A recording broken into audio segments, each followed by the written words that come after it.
sahabat Dunia Emas, kembali lagi dengan saya, Mary.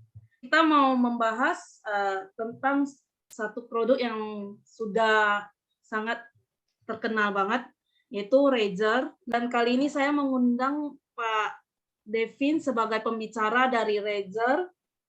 Nah, silakan Pak Devin, boleh diaktifin kameranya.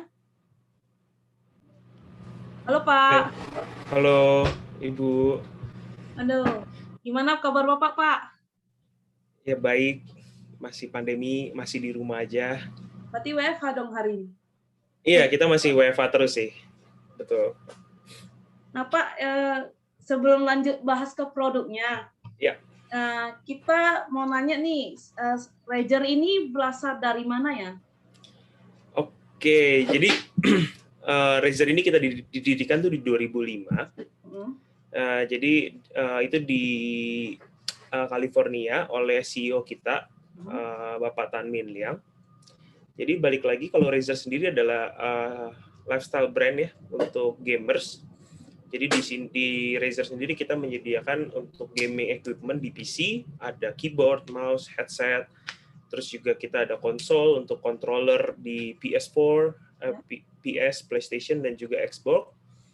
Terus kita juga ada sisi dari mobile, kita punya mobile controller untuk Android dan juga iPhone. Selain itu kita juga ada Bluetooth headset untuk lifestyle, sama juga kita punya headset dengan active noise cancellation juga. Bahkan kita ada true wireless earbuds juga di seri Hammerhead kita. Gitu. Jadi Razer sendiri tuh sebenarnya dimulai dari kantor kecil yang isinya tuh para gamer sendiri. Dengan misi kita itu untuk menciptakan produk dengan berkualitas tinggi yang dirancang semata-mata untuk memenuhi kebutuhannya mereka sendiri karena mereka gamers kan. Nah, itu seperti tagline kita sampai sekarang, yaitu adalah for gamers by gamers. Untuk gamers dan juga oleh gamers. Terus kalau Bapak sendiri dari bidang apa sih? Dari perusahaan mana ya? Oke, jadi kalau saya adalah perwakilan dari Razer. Saya bekerja di PT Sinex Metro Data Indonesia sebagai distributor resmi Razer. Oke. Terus lanjut aja langsung ke barangnya ya Pak ya? Boleh. Ada 2 barang tadi yang dibahas, yang akan kita bahas adalah Razer Basilisk ya? Ngomongnya gimana sih Pak? Basilisk apa Basilisk? Basilisk V3. Basilisk V3. Iya. Nah, ini kalau produk yang ini ada beberapa pertanyaan soal sistem koneksinya seperti apa ya Pak? Nah, untuk di Basilisk V3 ini kebetulan kita menggunakan sistem koneksi wired yang menggunakan Razer Speedflex cable. Ya, jadi kabelnya itu tanpa berat. Jadi ketika digunakan, biarpun ini wired, rasa penggunaan itu seperti wireless. Oke. Terus kalau desain dan materi mouse-nya itu seperti apa? Untuk desainnya, ini balik lagi karena Basilisk ini adalah salah satu iconic mouse kita yang menggunakan ergonomic design yang dikhususkan untuk pengguna tangan kanan, dan juga menggunakan material yang ringan dan serta kokoh. Terus balik lagi, tambah kita menggunakan Razer Speedflex cable. Jadi untuk penggunaannya sangat nyaman sekali. Terus berapa lama waktu pemakaiannya ya Pak? Nah, waktu pemakaian sebenarnya rada tricky ya. Tapi karena di Razer Basilisk V3 ini udah menggunakan second generation untuk Razer Optical Switch. Jadi di Razer Optical Switch ini kita bisa klaim itu kita hanya 0,2 milliseconds untuk actuation speed untuk data terinput dan juga up to 70 juta kali klik. Jadi kalau dibandingkan dengan brand-brand mouse-mouse lainnya yang masih menggunakan mechanical, itu biasanya mereka hanya 50 juta kali klik. Jadi untuk berapa lama waktu pemakaian, kita kurang lebih sekitar 40% lebih lama. Oke. Terus kalau tombol DPI gitu, itu fungsinya buat apa ya Pak?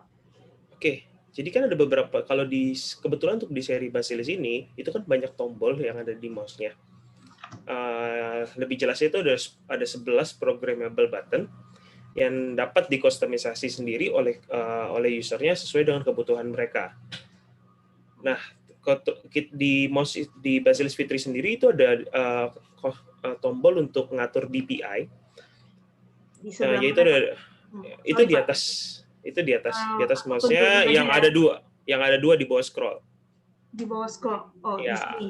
yang ada dua, yang atas itu untuk menambah DPI, yang bawah itu menurunkan DPI. Untuk DPI presetnya sendiri, kalau saya nggak salah, itu ada di 400, 800, 1600, 3200 sampai 26.000. Oke. Dan juga yang menarik di mouse Basilisk V3 sendiri itu ada kita namain Razer Hyper Scroll Wheel. Jadi kalau Ibu pegang mouse-nya, untuk scroll wheel-nya itu bisa di-scroll terus. Ada dua tipe, ada yang tactile dan juga untuk smooth. Coba deh di-scroll. Iya, benar kayak gitu. Terus kalau ada software khusus nggak Pak untuk pemakaian untuk settingannya? Untuk software khusus ada. Jadi kalau nanti user atau para gamers menggunakan Razer Basilisk V3 dengan sistem plug and play, itu nanti kita langsung akan ada keluar pop-up di komputer kita untuk install program program khususnya. Program khususnya itu adalah Razer Synapse. Di sana para user bisa men-setting 11 programmable buttons-nya sesuai dengan kebutuhan, dan juga bisa mengatur RGB-nya dengan Razer RGB Chroma. Gitu. Oke, dan kita lanjut ke yang headphone Kraken-nya, koneksi ke komputernya menggunakan apa ya Pak? Oke, jadi kebetulan yang kalian gunakan kan adalah Kraken V3 HyperSense. Jadi untuk Kraken V3 HyperSense itu untuk konektivitasnya adalah menggunakan USB. Jadi sebenarnya dari Kraken V3 series itu kita ada beberapa line up produk yang menyesuaikan dengan penggunaan user ya. Jadi ada yang pertama dari paling low end adalah ada Kraken V3X. Itu adalah Kraken dengan yang paling low budget tapi masih menggunakan USB dan ditambahkan dengan RGB Chroma juga. Terus ada Kraken V3 dan Kraken V3 HyperSense. Ini sama-sama dengan headset Kraken V3 dengan tambahan desain dan juga driver yang baru. Tapi perbedaannya dengan Kraken V3 dan Kraken HyperSense itu apa? Jadi kalau dengan Kraken V3 HyperSense, itu adalah ada teknologi dengan autonomous active feedback yang bisa kita atur, tapi ini udah berjalan secara otomatis. Dan keduanya masih menggunakan konektivitas USB, tapi ada lagi nanti di Q1 di Januari kita akan launching lagi dan yang akan masuk di Indonesia itu adalah Kraken V3 Pro. Jadi secara feature dan teknologi dan performance itu sama dengan Kraken V3 tapi ini seri wireless-nya. Gitu. Oke. Dan materi headphone-nya ada beda apa gimana ya Pak? Untuk material headphone dari bawah sampai atas itu kurang lebih sama, menggunakan ear cups yang leather ear cups juga untuk kenyamanan, dan juga untuk headrest yang bisa di adjustable juga, dan juga balik lagi sebenarnya kita ada key selling point dari produk Razer sendiri itu adalah ringan ya. Jadi untuk material yang kita gunakan itu selain kokoh dan ini juga ringan. Jadi untuk penggunaan waktu yang lama sangat nyaman. Bahan busanya dari apa ya Pak? Jadi untuk bahan busanya itu kita menggunakan oval red cushion untuk isolasi suara dan penggunaan yang nyaman. Untuk base-nya itu adalah kulit, Mbak. Kebetulan sebenarnya saya ada barangnya sih di sini. Saya coba share. Nah, jadi ini adalah Kraken V3 HyperSense. Oke. Dengan RGB, USB port, headrest yang bisa di-adjust, dengan leather cushion yang nyaman juga, sama di sini itu ada bahan ini ya, yang di bagian sini untuk kenyamanan kepala juga. Kabelnya itu pakai kabel ya, Pak? Betul. Kabelnya kira-kira panjangnya berapa meter? Untuk panjang kabelnya itu 1,3 meter. Apakah mic-nya bisa dilepas? Untuk mikrofon, yes. Kebetulan di Kraken V3 ini mikrofonnya bisa di-detachable ya. Jadi bisa kita pasang dan kita bisa copot juga. Gitu. Oke. Pertanyaan yang umum.